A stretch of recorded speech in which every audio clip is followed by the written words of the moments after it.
नमस्कार, मैं आरके यादव आपके अपने YouTube channel expert knowledge RK में आपका हार्दिक स्वागत करता हूं।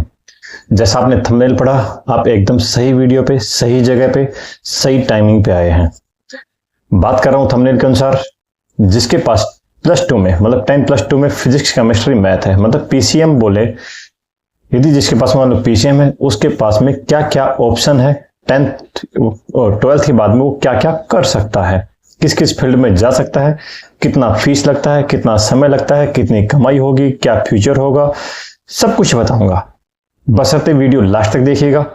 इसमें मैं BTech, diploma, NDA, B pharmacy, B architecture, medical के क्षेत्र में, एनडीए के क्षेत्र में, आर्मी, एयरफोर्स, नेवी में, सीपीओ, सीजीएल, फ्लाइट में पायलट, कंप्लीट बताऊंगा। आप वीडियो लास्ट तक देखिएगा। यदि वीडियो लास्ट तक देखने के बाद में एक आपको क्लियर एंड मैसेज आ जाएगा कि हाँ मुझे ये करना है, कंप्लीट इंफॉर्मेशन एक वीडियो में, एक जगह पे। तो शुरू करते हैं। वीडियो शुरू करने से पहले आपसे एक रिक्वेस्ट रहेगी, यदि वीडियो चैनल को अभी तक सब्सक्राइब नहीं किया है तो चैनल को सब्सक्राइब करके मेरा मोटिवेशन जरूर बढ़ाइएगा। वीडियो को लाइक करिएगा। हाँ, यदि आप लास्ट तक देखते हैं और वीडियो पसंद नहीं आता तो बेशक बाद में डिसलाइक कर दीजिएगा और जरूरतमंद को शेयर करिएगा। सबसे पहले बात करता हूं बीटेक। वेल नोन है, दुनिया भर में प्रसिद्ध है, सबको पता है कि बीटेक पीसीएम के बाद में सबसे पहला ऑप्शन। जितने मैं ऑप्शन बताऊंगा जरूरी नहीं है कि ये प्रायोरिटी के अनुसार हो। किसी को हो सकता है बीटेक अच्छा लगे, किसी को हो सकता है एनडीए अच्छा लगे, किसी को हो सकता है सीजीएल, सीपीओ अच्छा लगे, किसी को हो सकता है फ्लाइट में अच्छा लगे, किसी को हो सकता है मुझे इसरो या डीआरडीओ साइंटिस्ट बनना है। हर चीज की अलग अलग है। मैं एक रैंडमली सीरियल नंबर ले रहा हूं, तो सबसे पहले मैं लेता हूं बीटेक, बैचलर इन टेक्नोलॉजी, मतलब +2 के सारे जितने मैं बता रहा हूं ये +2 में मैथ के बाद वाले ऑप्शन हैं। बैचलर इन टेक्नोलॉजी 4 साल का होता है। 4 साल बोले तो 8 सेमेस्टर होता है, एक सेमेस्टर 6 महीने का होता है। मुख्य रूप से JEE main joint entrance exam होता है, जो एनटीए लेती है, नेशनल टेस्टिंग एजेंसी लेती है। मेन एग्जाम होता है, उसमें 2 सेशन में होता है, एक जनवरी में, एक अप्रैल में। आप यदि +2 कर रहे हैं तो आप जनवरी में दे सकते हैं और अप्रैल में भी दे सकते हैं। इन दोनों में जो बेटर ऑप्शन होता है वो आपका फाइनल रिजल्ट माना जाता है। उस फाइनल रिजल्ट में जैसे अमूमन मैं लगाऊं, जैसे 15 लाख देते हैं एग्जाम, उसमें कभी 14 साल, कभी 14 लाख, कभी 15 लाख, कभी 11-12 लाख, मतलब मोटा मोटा 15 लाख हम लगा लेते हैं। 2 सेशन में होता है, जनवरी और अप्रैल। जो बेटर ऑप्शन आता है वो आपका फाइनल माना जाएगा। उसके हिसाब से जिसकी रैंक 2.5 लाख तक है वो जेईई एडवांस दे सकता है, वो मई में होता है। उसकी काउंसलिंग जून जुलाई में होती है। अगस्त 1 तक आपका कॉलेज अलॉटमेंट हो जाता है, एडमिशन अगस्त में हो जाता है और आपका कोचिंग स्टार्ट हो जाती है। जेईई के अलावा बहुत से स्टेट हैं वो अपना अपना लेती हैं। जैसे गुजरात की बात करूँ, गुजसेट एग्जाम होता है। बहुत सी कॉलेज हैं वो भी अपना अपना लेती हैं, जैसे बिरला इंस्टीट्यूट पिलानी वाला है, ये सारे बिट्स अपना एग्जाम लेता है। वेल्लोर इंस्टीट्यूट वेल्लोर वाला है, कर्नाटका, अपना एग्जाम लेता है। कॉमेड के है, कर्नाटका स्टेट लेता है। मतलब बहुत से हैं जो स्टेट अपना लेते हैं, बहुत से हैं कॉलेज अपना लेते हैं। एक ओवरऑल बात करूं तो जेईई मेन काफी है। सीयूटी के हिसाब से भी, जो सीयूईटी का एग्जाम होता है उसके हिसाब से भी कॉलेज अलॉटमेंट होती है। मोस्टली उसमें दिल्ली वाली कॉलेज बहुत अच्छी है, आप जरूर चेक कर सकते हैं। 15 लाख में टॉप बताता हूँ, उसमें 1-1.5 लाख तक जिसकी रैंक है, बढ़िया रैंक है। IIT Indian institute of technology, IIT Indian institute of information technology, मतलब आईआईटी का ही एक पार्ट लगा लो, उसी की तरह है। लेकिन इसमें सिर्फ और सिर्फ टेक्निकल, ये जैसे इसमें सिविल मैकेनिकल वगैरह ये नहीं आता, केमिकल, टेक्सटाइल वगैरह, माइनिंग वगैरह, पेट्रोलियम वगैरह नहीं आता है। इसमें कंप्यूटर साइंस आएगा, इलेक्ट्रॉनिक्स कम्युनिकेशन आएगा, डाटा साइंस आएगा, मशीन ब्रांचेस सब उसमें आती है। आईआईटी आता है, एनआईटी आता है, नेशनल इंस्टीट्यूट ऑफ टेक्नोलॉजी, एक जीएफटीआई आता है, गवर्नमेंट फंडेड टेक्निकल इंस्टीट्यूट। मतलब 4 तरह के इंस्टीट्यूट हो गए, आईआईटी, IIIT, एनआईटी और जीएफटीआई। इसमें लगभग 56,000 क्रॉस 56,000 कुछ, मतलब 57,000 के आसपास इसमें सीट है। तो 1.5 लाख रैंक वाला 56,000 इसमें हो गया। हालांकि 6,000 तो वैसे लगा, 50,000 अच्छी सीटें हैं इसमें। इसकी क्राइटेरिया क्या है? आपका +2 में यदि आप सीबीएसई स्कूल से कर रहे हैं तो आपको 75% से ऊपर होना चाहिए। यदि आप अदर बोर्ड से कर रहे हैं तो आपको उस स्टेट के में टॉप 20% में होना चाहिए। जैसे गुजरात में लास्ट ईयर में 72% के आसपास टॉप 20% में गया था। मतलब टॉप 20% है उस स्टेट के +2 पीसीएम वाले रिजल्ट वो एलिजिबल है। इन चारों इंस्टीट्यूट में जाने के लिए। इसके अलावा प्राइवेट कॉलेज में आते हैं, आप कभी भी जा सकते हैं, कहीं कोई इशू नहीं है, ना 75% चाहिए ना कुछ चाहिए। लेकिन प्राइवेट इंस्टीट्यूट में स्किल है वो बहुत लोअर होता है, आपको सिर्फ डिग्री आपके हाथ में दे देंगे, बाकी आपका स्किल आपका नहीं आएगा। जैसे मैं बात करूं फीस की, IIT और IIIT की फीस 12 से 18 लाख रुपए है। हालांकि IIIT हैदराबाद, बेंगलुरु और दिल्ली इनकी फीस 24, 28, 26 लाख के आसपास है। इसके अलावा मोस्टली IIT और IIIT की फीस 12 से 18 लाख रुपए है। NIT की फीस है 3 लाख रुपए, 2 लाख 21,000 है, लगभग की वही है। GFTI की 5 लाख से 10 लाख रुपए है। मैं प्राइवेट बात करूं 2-2.5 लाख रुपए में हो जाता है, लेकिन इसके लिए इतना नहीं मिल पाता है।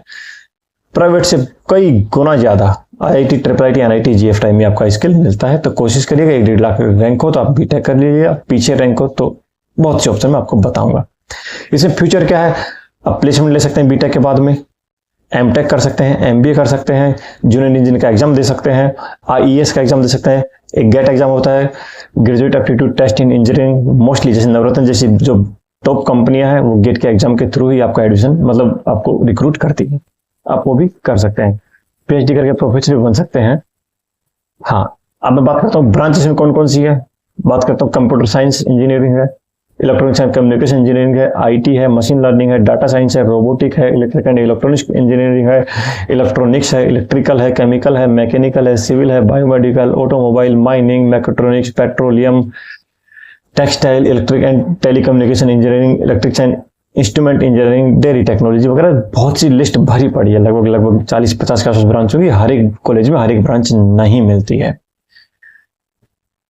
कोई किसी ब्रांच से करवा रहा है, कोई किसी ब्रांच से करवा रहा है। तो आप ब्रांच और कॉलेज वगैरह देख के जिसमें आपका इंटरेस्ट है आप वो ब्रांच चूज करिएगा। सेकंड ऑप्शन में बात करता हूँ इंजीनियरिंग डिप्लोमा की, 3 साल का होता है, 6 सेमेस्टर होते हैं। यदि आप 10th की बात करते हैं तो ये होता है, आप 12th की बात करते हैं, 12th में PCM उसके बात करते हैं तो आपको 2 साल मतलब सेकंड ईयर में एडमिशन होता है, 2 साल की हो जाएगी वो, 4 सेमेस्टर होता है। अब बीटेक से इसमें जल्दी कमा सकते हैं लेकिन थोड़ा कमाएंगे। जूनियर इंजीनियरिंग एग्जाम इसमें भी दे सकते हैं, इसमें बीटेक भी कर सकते हैं, ऑप्शन है आपके पास। बीटेक आपका सेकंड ईयर में एडमिशन हो जाता है, बीटेक में आप एडमिशन लेते हैं तो आपका सेकंड ईयर में डायरेक्ट हो जाएगा। ब्रांच वही है जो बीटेक में होती है, मोस्टली एक आध ब्रांच आगे पीछे होती है, किसी इसमें नहीं है, कोई उसमें नहीं, कोई एक आध ब्रांच इसमें एक्स्ट्रा है, उसमें नहीं है। फीस की बात करूं 50,000 फीस लगता है इसका गवर्नमेंट में। प्राइवेट में आप बात करते हैं 2-2.5-3 लाख तक जाता है। फ्यूचर वही है, बीटेक सेकंड ईयर में ले सकते हैं, प्लेसमेंट ले सकते हैं, जूनियर इंजीनियर का एग्जाम दे सकते हैं। थर्ड ऑप्शन बात करता हूँ वैसे आर्किटेक्चर, यदि आर्किटेक्चर में आपका मतलब बिल्डिंग मटेरियल वगैरह में नक्शा बनाने में, आर्किटेक्ट बनाने में आपका यदि इंटरेस्ट है, भी आर्किटेक्चर कर सकते हैं। JEE का एग्जाम के थ्रू एडमिशन होता है। हाँ, पेपर इसमें अलग होता है, फिजिक्स मैथ के अलावा इसमें अलग पेपर होता है, 4 साल का होता है, 8 सेमेस्टर होता है। फीस की बात करता हूँ 3 लाख गवर्नमेंट फीस होती है लगभग। मैं जो फीस बताता हूँ एग्जैक्ट फीस नहीं है, 10-20 हज़ार आगे पीछे हो सकता है। प्राइवेट की बात करता हूँ तो लगभग 7 लाख रुपए फीस है। चौथा ऑप्शन बात करता हूँ NDA, नेशनल डिफेंस एकेडमी। इसमें 2 तरह से जा सकते हैं। यदि आपका JEE का एग्जाम दिया हुआ है, आप टॉप 2 लाख में आपकी रैंक है, मतलब रैंक आपकी 2 लाख या 2 लाख से नीचे है, तो आप डायरेक्ट इंटरव्यू दे सकते हैं। इंटरव्यू 5 दिन का चलता है, या तो आप पहले दिन आउट हो जाएंगे, या पहले दिन आउट नहीं हुए तो आप लास्ट के 5 दिन तक एग्जाम देते हैं, इंटरव्यू देते हैं। उसके बाद ये प्रोसेस 5वां इंटरव्यू होता है, फिर आपका मेडिकल होता है, डॉक्यूमेंट वेरिफिकेशन होता है, वहीं कहीं आपकी ज्वाइनिंग हो जाती है। ND बोले तो हम ये मैकेनिकल, इलेक्ट्रिकल और इलेक्ट्रॉनिक्स है, मोस्टली 3 ही ब्रांच है इनके पास में। इनमें आपको बीटेक करवाते हैं, टेक्निकल एंट्री होती है, वहां टेक्निकल ही आपका काम होता है। लेफ्टिनेंट की आपकी उपाधि मिलती है, one of the most paid branch, government नौकरी में से आती है, नाम ही काफी है। आपको 4-5 जगह आप इनकी कॉलेज है, आपको बीटेक करवाएगी। फर्स्ट ईयर में आपको कुछ नहीं मिलता है, बाकी 3 साल आपको स्टाइपेंड के रूप में 45 से 50 हज़ार रुपए पर महीना आपको स्टाइपेंड के रूप में मिलता है। पेमेंट तो 2-2.5 लाख रुपए के आसपास होती है, पूरी फैसिलिटी मिलती है। और बीटेक का बीटेक होता है। इसकी टोटल 15 सेंटर होते हैं, आर्मी के 4 होते हैं, एयरफोर्स के 5 होते हैं, नेवी के 5 होते हैं, टोटल 14 सेंटर हो गए, 15 नहीं 14 होते हैं। आपको जो भी आपका निरीक्षण पड़ता है, आप वहां पे जाके पहले आपको फॉर्म भरना पड़ेगा, ऑनलाइन फॉर्म साल में 2 बार आता है, ऑनलाइन फॉर्म भर सकते हैं आप। ऑनलाइन फॉर्म भर के और फिर आपको इंटरव्यू के लिए आपको जाना होगा, नियरेस्ट आपका सेंटर उसमें होगा, आप वहां जा सकते हैं। दूसरा ऑप्शन है आप रिटर्न एग्जाम दें। आपको मान लो 2 लाख से ब्रांच कम आई है, 2 लाख से आपकी रैंक कम आई है JEE में, तो आप उसमें रिटर्न एग्जाम दे सकते हैं। ओपनली एग्जाम होता है, 2 पेपर होते हैं, सेम डे में पेपर होता है। एक मैथ का होता है 300 नंबर का, दूसरा होता है 600 नंबर का, उसमें इंग्लिश 200 नंबर की आती है, फिजिक्स का आती है उसमें 100 नंबर की, केमिस्ट्री 60 नंबर की, जनरल साइंस 40 नंबर की, हिस्ट्री 80 नंबर की, जियोग्राफी 80 की, करंट 40 नंबर की। इस तरह 600 का सेकंड पेपर होता है, 300 का पहला पेपर होता है, टोटल 900 नंबर का होता है। 900 नंबर का फिर इंटरव्यू होता है एसएसबी का। 1800 नंबर में आपकी मेरिट लिस्ट बनती है, उसके हिसाब से आपका सिलेक्शन होता है। तीनों आर्मी, एयरफोर्स, नेवी तीनों अपना अलग अलग शेड्यूल निकालते हैं, अलग अलग आपको इंटरव्यू पे जाना पड़ेगा। ऐसे नहीं आपने एक ही फॉर्म में आर्मी, एयरफोर्स, नेवी भर दिया आपका हो जाएगा, ऐसा नहीं होता। तीनों अलग अलग आते हैं, अलग अलग आपको फॉर्म भरना पड़ेगा। मोस्टली 2 लाख रैंक वालों को डायरेक्ट एडमिशन देते हैं हम। फिर ऑप्शन बात करता हूं मैं, डिफेंस में आप आर्मी, एयरफोर्स, नेवी में आप टेक्निकल क्लर्क में जा सकते हैं। +2 आपने पास किया है, आर्मी, एयरफोर्स, नेवी समय समय पर टेक्निकल एंट्री होती है, जिसमें ये अग्निवीर वाला कोई इश्यू नहीं है। टेक्निकल एंट्री होती है, वो सीधा आपका 60 साल तक होता है, आप जा सकते हैं। अब बात करते हैं नेक्स्ट ऑप्शन, पुलिस में, स्टेट पुलिस में, सेंट्रल पुलिस में, पैरामिलिट्री फोर्स में या मिलिट्री में। एक असिस्टेंट वायरलेस ऑपरेटर होता है, आपने कभी देखा हो वीएचएफ या वॉकी टॉकी जो बात करते हैं कि रोजर कैरियन वगैरह, जो हम कभी फिल्मों में देखा होगा या फिर आपने कभी किया होगा, इस फील्ड में है तो आपको जानते होंगे, अन्यथा फिल्म में देखे होंगे। उसके लिए आपके +2 में मैथ, फिजिक्स, केमिस्ट्री होना चाहिए। लेवल 4 की होती है, लगभग उसमें 40 से 50,000 तक रुपए आपको मिल जाता है। 2 पेपर होता है, टाइपिंग होता है, फिजिकल होता है, मेडिकल होता है, डॉक्यूमेंट वेरिफिकेशन होता है, मेरिट लिस्ट होती है और ज्वाइनिंग आती है। आप वो क्या करते हैं, पूरी complete paramilitary force, army, air force, navy, paramilitary जैसे CSF, CRPF, ITBP, Assam rifle, SSB, BSF, इनमें, और स्टेट पुलिस में, सेंट्रल पुलिस में, सभी में आपका असिस्टेंट वायरलेस ऑपरेटर की समय समय पर खुलती है। अब बात करता हूं मैं बी फार्मेसी, आपको फार्मेसी के क्षेत्र में जाना है तब कर सकते हैं। डिप्लोमा 2 साल का होता है, बैचलर डिग्री 3 साल की होती है। बैचलर डिग्री की बात करता हूं तो गवर्नमेंट फीस 1.5 लाख रुपए के आसपास होती है और प्राइवेट फीस 3-3.5 लाख रुपए होती है। फ्यूचर वही आपका एम फार्मा कर सकते हैं, गवर्नमेंट की तैयारी कर सकते हैं, प्लेसमेंट में जा सकते हैं। नेक्स्ट ऑप्शन बात करता हूँ, इसरो या डीआरडीओ में आप साइंटिस्ट बन सकते हैं। यदि +2 में आपके पास फिजिक्स और मैथ में, केमिस्ट्री का फिर भी थोड़ा सा इश्यू वहां नहीं है, यदि मैथ और फिजिक्स में आपकी पकड़ अच्छी है तो टेक्निकल एंट्री ले सकते हैं डीआरडीओ और इसरो में। वो आपको 4 साल में बीटेक करवाते हैं, अलग से एग्जाम होता है, बीटेक वहां कर सकते हैं। इसके अलावा आप वहां ग्रेजुएशन के बाद में भी जा सकते हैं, एज ए साइंटिस्ट के रूप में भी आप वहां जा सकते हैं। यूपीएससी एग्जाम होता है, वेल नोन है, सभी जानते हैं। यूनियन पब्लिक सर्विस कमीशन का एग्जाम होता है, जो सिविल सर्विस है। सिविल सर्विस जो होता है आईएएस, आईपीएस, आईआरएस, आईएफएस वगैरह जो एग्जाम होता है, या फिर सेंट्रल गवर्नमेंट ए और बी ग्रुप की जो वैकेंसी होती है, लगभग 1000 वैकेंसी के आसपास खुलती है, 1100 के आसपास खुलती है। इसमें आप उसमें ग्रेजुएशन के बाद में, उसमें बीएससी के बाद में उसमें जा सकते हैं। इसके अलावा आईईएस का, इंडियन इंजीनियरिंग सर्विस का एग्जाम होता है। यदि आपके पास 4 ब्रांच है, इलेक्ट्रॉनिक्स एंड कम्युनिकेशन इंजीनियरिंग है, आपके पास सिविल है, मैकेनिकल है या इलेक्ट्रिकल है, 4 ब्रांच है तो आप आईईएस का एग्जाम दे सकते हैं। 4 ब्रांच के अलावा नहीं दे सकते, 4 ब्रांच आप दे सकते हैं, इन्हीं के सब ब्रांच है तो आप दे सकते हैं, इसके अलावा नहीं दे पाएंगे। तो वो इंजीनियरिंग सर्विस, इंजीनियरिंग के फील्ड में यदि आपको जाना है तो ये एग्जाम आप दे सकते हैं। थोड़ा सा उसके कंपैरिजन थोड़ा सा इसमें कम है, थोड़ा कंपटीशन कम है। हालांकि कंपटीशन तो बहुत है, यूपीएससी में बहुत है, आईएएस में बहुत है, लेकिन उसके कंपटीशन कम है। यूपीएससी आप दे सकते हो, लेकिन आईएएस का एग्जाम एक कॉमन आदमी नहीं दे सकता है, आईईएस वाला। अब बात करता हूँ, फ्लाइट में मुझे पायलट बनना है, जहाज उड़ाना है, एयर इंडिया उड़ाना है, इंडिगो उड़ाना है, जो भी उड़ाना है, सबसे पहले मैथ और फिजिक्स में 50% से अबव होना चाहिए। डीजीसी अप्रूव्ड एग्जाम होता है, director general of civil aviation एक एग्जाम होता है, +2 के बाद में होता है। उसके बाद में आपको प्राइवेट लाइसेंस मिलता है, फिर कॉमर्स लाइसेंस मिलता है, फिर सिंगल का लाइसेंस मिलता है। इस तरह मतलब 5-7 इसमें स्टेप है, और एट लास्ट आपको 1500 से 1700 हावर्स के आसपास आपको जब अनुभव हो जाएगा तो आप एज ए पायलट बन जाएंगे। उसमें आपको लगभग इस पूरे प्रोसेस में 4 साल लगता है, 50 लाख से 1 करोड़ रुपए इसमें पैसा लगता है। एक होता है ISI बोलते हैं, वो वाला मुजाहिदीन वाला नहीं, ये ISI जो मार्का होता है कि BIS बोलते हैं, इसका नया नाम BIS होगा, ब्यूरो ऑफ इंडियन स्टैंडर्ड, भारतीय मानक ब्यूरो।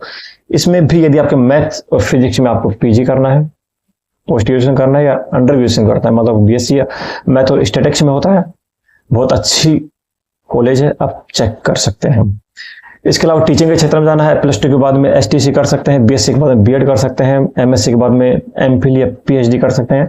उसके बाद MPhil PhD करते हैं तो आप नेट GRF का एग्जाम देते हैं। रिसर्च में जाना है तो आप GRF करिए। आपको असिस्टेंट प्रोफेसर कॉलेज बनना है तो आप नेट का एग्जाम दे सकते हैं, साल में 2 बार होता है, जून और सितंबर में होता है। बहुत अच्छा एग्जाम है, लेकिन पढ़ाई थोड़ा सा ज्यादा करना पड़ेगा। पहले +2 हो गया, फिर BSc होगा, फिर MSc हो गया, फिर आपको नेट दिया, फिर तैयारी होगी, उसके बाद असिस्टेंट प्रोफेसर में आप सिलेक्ट हो सकते हैं। शानदार नौकरी है। इसके अलावा हाँ, बीएड हो गया आपका। बीएड मतलब बीएड है, आप स्कूल में आप टीचर बन सकते हैं, 9th 10th बन सकते हैं, 11th 12th में बन सकते हैं। मेडिकल के क्षेत्र में जा सकते हैं। वैसे मेडिकल में +2 वाला ANM कर सकता है, वो आप फिजिक्स केमिस्ट्री मैथ हो या फिर कोई भी हो, ANM कर सकते हैं। मेरी सलाह नहीं है। सिर्फ नर्सिंग के क्षेत्र में आपको जाना है, मेडिकल क्षेत्र में जाना है, तो ये एकमात्र ऑप्शन नहीं है, ANM कर सकते हैं आप। मैं सलाह नहीं देता। BBA कर सकते हैं, बस कर ही सकते हैं। बाकी आपका यदि बीटेक के बाद में MBA कर सके तो अच्छा है, या कॉमर्शियल फील्ड है तो आप BBA कर सकते हैं। एक आता है CGL का, SSC स्टाफ सर्विस कमीशन के द्वारा CGL कंबाइंड ग्रेजुएशन लेवल का एग्जाम होता है। बहुत शानदार एग्जाम है। जितने भी मंत्रालय हैं, स्टेट सेंट्रल गवर्नमेंट के 29 मंत्रालय, 29 मंत्रालय हैं, उसमें आपका शानदार नौकरी लगता है, सिविल नौकरी लगता है। कहीं कोई टेंशन नहीं है। काम की टेंशन तो है, वर्कलोड सभी में है, लेकिन अच्छा नौकरी है। वो SSC हर साल एग्जाम लेता है, 15, 20, 25 हजार नौकरी निकालता है, और लेवल 7, 8 तक की नौकरी, 4800 ग्रेड पे तक की नौकरी इसमें निकालता है। आप चेक कर सकते हैं। आपकी फिजिक्स और मैथ में, फिजिक्स मैथ और इंग्लिश में आपकी पकड़ है तो अच्छा है। पहले में फिजिक्स केमिस्ट्री, PCA में तो फिजिक्स केमिस्ट्री का नाम आता है, पहले एग्जाम में आता है। इसमें रीजनिंग, GK, मैथ और इंग्लिश 25-25 नंबर का आता है। 100 क्वेश्चन 200 मार्क्स के आते हैं। सेकंड पेपर होता है 200 मार्क्स का मैथ और 200 का इंग्लिश का होता है। RRB, NTPC, railway recruitment board, NTPC non technical profile category होता है, वो आप दे सकते हैं। JEE का एग्जाम दे सकते हैं, स्टेशन मास्टर का दे सकते हैं, गार्ड का दे सकते हैं, कॉमर्स अप्रेंटिस का दे सकते हैं, ट्रैफिक अप्रेंटिस वगैरह दे सकते हैं। बहुत एग्जाम होता है, हर 2-3 साल में एक बार वैकेंसी आती है, आप जरूर चेक कर सकते हैं। LLB का भी, आप हाई कोर्ट में जाना है, आपको जज बनना है, सुप्रीम कोर्ट में जाना है, आप LLB, LLM वगैरह कर सकते हैं, उसका एग्जाम दे सकते हैं।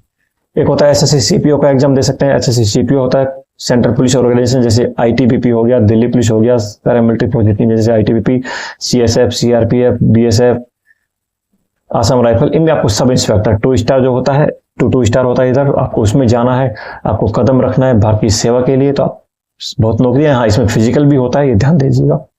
इसमें 200 mark math, reasoning, GK, English 50 number का होता है प्री में। सेकंड में इंग्लिश का पेपर होता है 200 का। उसके अलावा फिजिकल होता है आपका 1600 मीटर, आपको 6.5 मिनट में पास करना होता है। 100 मीटर सूट आपको लगाना होता है 16 सेकंड में। हाई जंप और लॉन्ग जंप होता है, 5 फुट का गोल आपको 12-13 फुट आपको फेंकना होता है। ये आपको इसमें फिजिकल होता है, आप कर सकते हैं। स्टेट पुलिस में जा सकते हैं।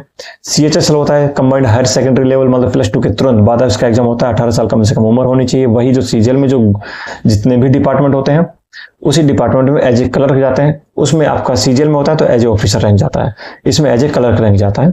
हाँ, यदि आप CHSL के थ्रू जाते हैं तो 3-4-5 साल में आपका उसका जो CGL का जो बेसिक होता है, जो बेस होता है, वो आपका प्रमोशन लगभग आपका हो जाता है। इसके अलावा SSC GD में जा सकते हैं, MTS में जा सकते हैं, दिल्ली पुलिस में जा सकते हैं, स्टेट पुलिस में जा सकते हैं। बहुत सी वैकेंसी है आपकी, कहीं भी जा सकते हैं।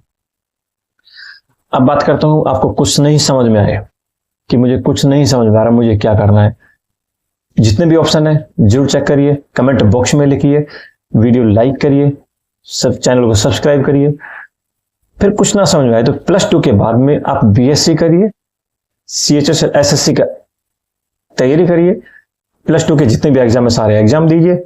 सबसे प्रेफरेंस देता हूं आपको CHSL का, दिल्ली पुलिस वाला है। इसके अलावा बहुत से बैंक का एग्जाम है, बैंक का भी ऑप्शन है, वो मैंने बताया नहीं, बैंक का भी इसमें ऑप्शन है, आप बैंक का भी तैयारी कर सकते हैं। और BSc से पहले आपका होता है तो ठीक है, BSc बाद आपको CGL का एग्जाम दीजिए, टीचिंग लाइन में जाइए, कहीं भी आप कर सकते हैं। सारे ऑप्शन बताए हैं, सारे ऑप्शन में पैसा अलग अलग लगेगा, टाइमिंग अलग अलग लगेगा, आपका आउटपुट भी अलग अलग होगा। आपने मतलब ऐसा कोर्स किया, 6 महीने का कोर्स किया, 20,000 रुपए देके किया है, तो आपका आउटपुट उतना ही मिलेगा। आपने IIT, NIT, IIIT, GFTI से अच्छी ब्रांच से अच्छे कॉलेज से आपने BTech किया, आपका आउटपुट भी ऐसा ही मिलेगा, अच्छा मिलेगा। आप स्टडी मतलब टीचिंग के क्षेत्र में जाना चाहते हैं, आपको बेशक टाइम लगेगा, लेकिन आपका शानदार ऑप्शन रहेगा। आपने नेट JRF क्लियर कर दिया, बहुत अच्छा ऑप्शन है। यही ऑप्शन थे, फिर भी इश्यू कमेंट बॉक्स में लिखिए, लाइक करिए, सब्सक्राइब करिए। वीडियो यहाँ तक देखा, दिल की गहराई से बहुत हार्दिक धन्यवाद। मिलते हैं अगले वीडियो में। जय हिंद, जय भारत।